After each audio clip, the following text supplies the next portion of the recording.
कहता है, टुनी, तू इतना चिंता क्यों करती है? चिंता मत कर, मैं और टुनटुनी शहर के जंगल जा रहे हैं। वहीं कोई काम धंधा करूँगा और तुझे पैसे भेजूंगा। टुनटुनी चिड़िया मेरे साथ रहेगी तो मुझे रोटी पानी की चिंता नहीं होगी। इसे रोटी बनाना अच्छी तरह से आता है, तो बिल्कुल भी हम दोनों की चिंता मत करना। मैं इसका दाखिला भी शहर के जंगल में किसी स्कूल में करा दूंगा। मेरी बिटिया पढ़ लिख कर अफसर बनेगी। आगे देखने से पहले आपको सिर्फ एक छोटा सा कांटा चुभ जाए तो दर्द होने लगता है, पर वो एक बाप ही है जो रोजाना अंगारों पर चलकर आपके लिए 2 वक्त की रोटी का इंतजाम करता है। तो उस प्यारे से पापा के लिए एक लाइक और सब्सक्राइब जरूर कर देना। साथ ही अपने प्यारे से पापा के लिए ये वाला इमोजी जरूर सेंड। ठीक है जी, अपना और टुनटुनी चिड़िया का ध्यान रखना। मैं चिट्ठी भेजती रहूंगी और आप भी चिट्ठी भेजते रहना। दोनों बाप बेटी शहर के जंगल आ जाते हैं। पापा पापा भूख लगी है, वो देखो ना, सामने हलवाई की दुकान है। चलो पहले कुछ खा लेते हैं, मुझसे भूख बर्दाश्त नहीं हो रही है। पापा चलो ना। कालू को उस हलवाई बंटी कबूतर की दुकान पर जाता है। अरे 2 प्लेट कचौड़ी और जलेबी देना, मेरी बेटी को बहुत जोरों की भूख लगी है। भाई, शक्ल से तो तुम देहाती पक्षी मालूम पड़ते हो। लगता है शहर के जंगल में नए नए आए हो। पैसे तो है ना तुम्हारे पास? हाँ, है ना पैसे मेरे पास, ये देखिए। अरे मेरी पोटली कहाँ गई? अरे ये क्या हो गया? लगता है किसी ने मेरी पोटली चुरा ली। भैया, ये शहर का जंगल है, यहाँ तो हर जगह पर चोर उचक्के पक्षी उड़ते फिरते हैं। तुम्हें अपना पैसा संभाल कर रखना चाहिए था। लेकिन बापू, अब तो बहुत तेज भूख लगी है, अब हम क्या खाएंगे? यही तो मैं भी सोच रहा हूँ बेटी, क्या करूँ? बंटी भैया से पूछता हूँ, अगर वो मुझे उधार जलेबी कचौड़ी दे दे। बंटी भैया, क्या आप उधार में मुझे जलेबी और कचौड़ी खिला दोगे? काम करके आपके पैसे चुका दूंगा। मेरी बेटी को बहुत भूख लगी है, मैं तो भूखा रह लूंगा, पर अपनी बेटिया को भूखा कैसे रखूं? शक्ल से तो तुम बड़े सीधे दिखाई देते हो। तुम मेरी दुकान पर काम करोगे? अच्छी तनख्वाह दूंगा। मुझे एक नौकर की जरूरत है, क्या कहते हो? काम करोगे मेरी दुकान पर? हाँ भैया, शहर के जंगल तो मैं काम करने ही आया था। आपने तो मेरे मुंह की बात छीन ली। मैं आपकी दुकान में काम करूँगा, लेकिन बंटी भैया, मुझे कचौड़ी बनाना नहीं आता। आप मुझे सिखा देना, फिर मैं बहुत ईमानदारी से आपका काम कर दूंगा। ठीक है, आ जाना कल से। ऐसे ही समय गुजरने लगा। कालू को उस बंटी हलवाई की दुकान पर काम करने लगा। एक दिन बंटी कबूतर हलवाई ने कालू को ऐसे कहा, अरे कालू भाई, आज मेरा मन कुछ चटपटा खाने का हो रहा है। तू ऐसा कर, यहाँ से थोड़ी दूर पर एक पक्षी पानी पूरी का ठेला लगाता है, तू वहाँ से पानी पूरी लेकर आ। ठंड में चटपटी पानी पूरी खाने का मजा ही कुछ और है। वहीं पर बैठी टुनटुनी चिड़िया उनकी बातों को सुन रही होती है और वो उनसे कहती है, बंटी अंकल, पानी पूरी तो मुझे भी अच्छी लगती है और मैं तो पानी पूरी बनाना भी जानती हूँ, लेकिन मेरे बापू के पास इतने पैसे नहीं है जो मैं पानी पूरी का ठेला लगा सकूँ। हाँ बंटी भाई, मेरे पास इतने पैसे नहीं है जो मैं टुनटुनी के लिए पानी पूरी का ठेला लगा कर दे सकूँ। अच्छा, ऐसी बात है तो एक दिन तू मुझे भी पानी पूरी की 1 प्लेट बनाकर खिला। ये ले पैसे, फिर मैं बताऊंगा तेरी पानी पूरी कैसी है। अगले दिन टुनटुनी चिड़िया बंटी कबूतर को पानी पूरी बनाकर खिलाती है।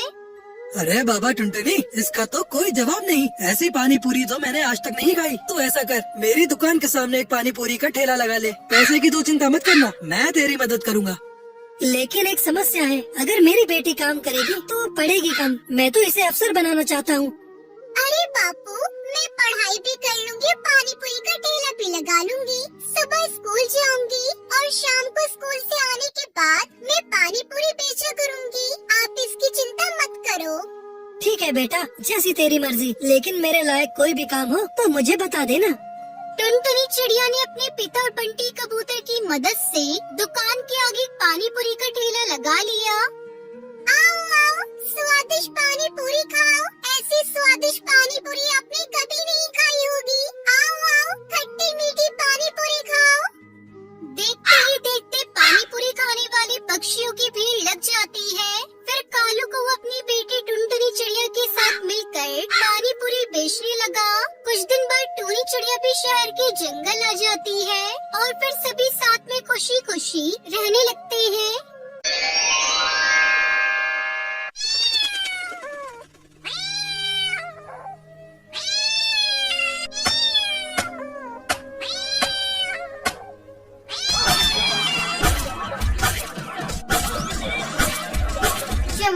गांव में एक छोटा सा जंगल था। उस जंगल में टुनटुनी चिड़िया अपनी सास सुंदरी कौवी के साथ रहती थी। उसका पति एक दिन जंगल में लकड़ियाँ लेने गया था, तभी एक बिल्ली ने उसे अपना शिकार बना लिया।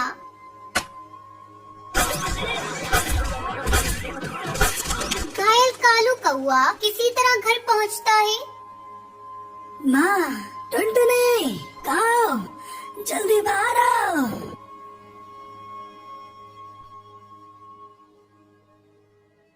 अरे क्या हुआ जी आपको? बाप रे बाप, आपके पूरे शरीर से तो खून बह रहा है। किसने आपकी ऐसी हालत कर दी? तब तक आप लोग कमेंट पे बताएं 65 - 0 कितने होते हैं? एक बिल्ली। टुनटुनी, अब मैं नहीं बचूंगा। तुम घर का और माँ का ख्याल रखना। सुनहरी, मेरी बच्ची, मेरे पास आ। मैं तुझे आखिरी बार प्यार करना चाहता हूँ। टुनटुनी, मेरी बच्ची को खूब पढ़ाना। इतना कहते कहते कालू कौआ अपने प्राण त्याग देता है। ये सब क्या हो गया जी? अब मैं आपके बगैर कैसे जीऊंगी? पापा, पापा उठो ना पापा, मुझसे बात करो ना। क्या हुआ आपको? सुनहरी, मेरी बच्ची, अब तेरे पापा कभी नहीं उठेंगे। वो हमें छोड़कर चले गए। टुनटुनी दहाड़े मारकर रोई जा रही थी, तभी गुस्से में सुंदरी कौवी वहाँ आती है। अरे करमजली, मेरे बेटे को खा गई और अब रोने का नाटक कर रही है। तू मेरे बेटे को खा गई है। तू मनूस है, मनूस। जिस दिन तूने इस घर में कदम रखा, अपने ससुर को खा गई और अब मेरे बेटे को। तू डायन है, डायन। निकल जा मेरे घर से। अरे समधन जी, ये बेचारी कहाँ जाएगी? इसने अपने पति को खो दिया और आप इसे घर से निकाल रही हैं। मैं भी आपके आगे हाथ जोड़ रही हूँ। अब मेरा बेटा नहीं रहा, मैं आपके आगे हाथ जोड़ती हूँ। ले जाइए इसे और इसकी बेटी को, नहीं तो ये डायन एक दिन मुझे भी खा जाएगी। मेरा बेटा मर गया, अब इसका इस घर से कोई नाता नहीं। अभी 2 दिन पहले ही टुनटुनी की माँ उससे मिलने के लिए उसके पास आई थी। चल बेटी चल, वो घर भी तो तेरा अपना ही है। जहाँ तेरी इज्जत नहीं, वहाँ रहने से क्या फायदा। टुनटुनी अपनी बेटी को लेकर अपनी माँ के साथ अपने पिता के घर चली आती है। कुछ दिन बीत जाते हैं। एक दिन टुनटुनी की सहेली बुलबुल उससे मिलने आती है। अरे टुनटुनी, तूने अपनी कैसी हालत बना रखी है? किसी के चले जाने से जिंदगी खत्म नहीं होती। तुझे जीना होगा अपनी बेटी के लिए। मेरी एक बात मान, तुझे पानी पूरी बहुत अच्छी बनाने आती है। तू ऐसा कर, अपनी पानी पूरी को नया रूप दे और बेचना शुरू कर। तेरा मन भी लगा रहेगा, फिर 4 पैसे भी घर में आएंगे, जिससे तू अपनी बेटी को किसी अच्छे स्कूल में पढ़ा सकती है। बुलबुल की बातों ने टुनटुनी पर गहरा असर डाला। वो कुछ ही दिनों बाद अपनी रंग बिरंगी पानी पूरी बनाकर बेचना शुरू कर देती है।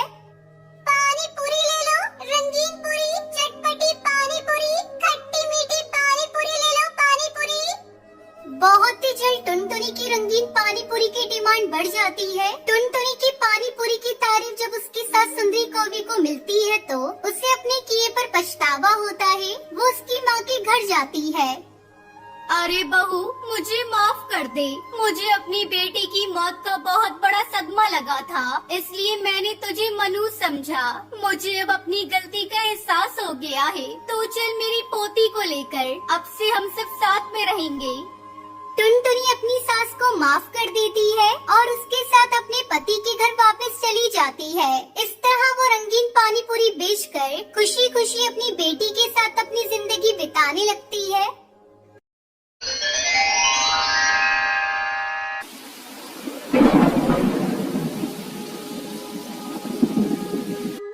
केरला के जंगल में टुनटुनी चिड़िया अपने पति बंटी कबूतर और बेटी पिंकी और एक बेटे गोलू के साथ जंगल में रहती थी। टुनटुनी चिड़िया बंटी कबूतर खेती करके अपना गुजारा करते थे।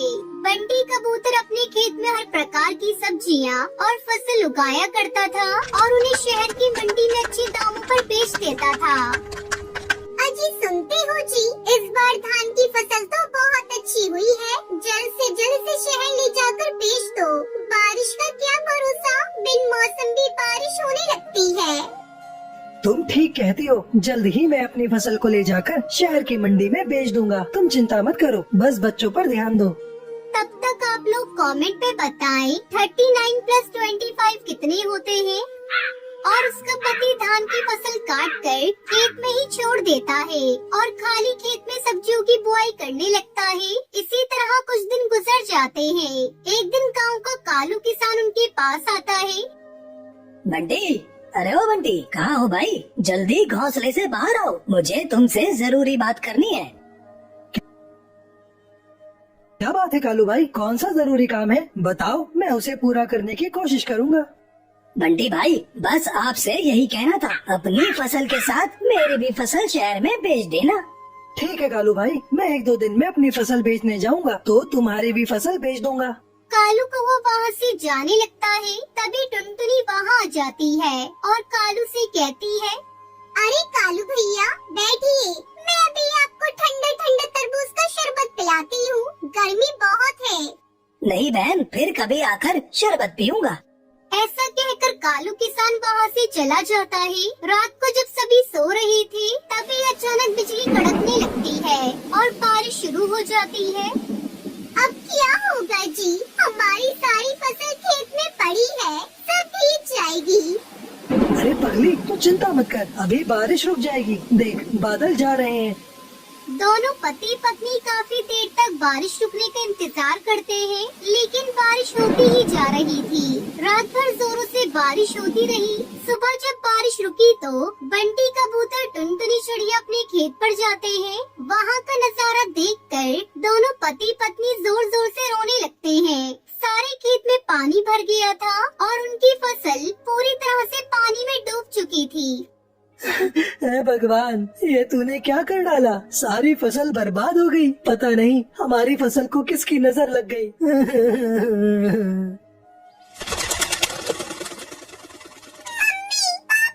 जल्दी घर चलो, हमारा घर टूट गया और गोलू उसके अंदर दब गया है। मैं किसी तरह अपने आप को बचा पाई हूँ। भगवान के आगे किसी की नहीं चलती, हम कर भी क्या सकते हैं। चल कर बेटे गोलू को देखते हैं। तीनों जब तक घर पहुँचते हैं तो उनका बेटा गोलू भगवान को प्यारा हो गया था। हे भगवान, ये सारी आपदा तुझे हमें ही देनी थी। एक तो हमारी सारी फसल तूने खराब कर दी और ऊपर से मेरा बच्चा मुझसे छीन लिया। ऐसा क्यों किया भगवान? मेरा बेटा गोलू। बंटी कबूतर टुनटुनी को चुप कराता है और वही पत्थर के किनारे कुछ लकड़ियाँ जलाकर आग जलाता है और कुछ दिन बारिश के मौसम में वही गुजारते हैं। फिर कुछ दिनों में जंगल का पानी उतर जाता है। टुनटुनी चिड़िया अपनी कलेजी पे पत्थर रखकर फिर से अपना नया घोंसला एक डाल पर बनाती है और अपने बेटे के गम को भूलकर किसी तरह अपने परिवार के साथ रहने की कोशिश करने लगती है।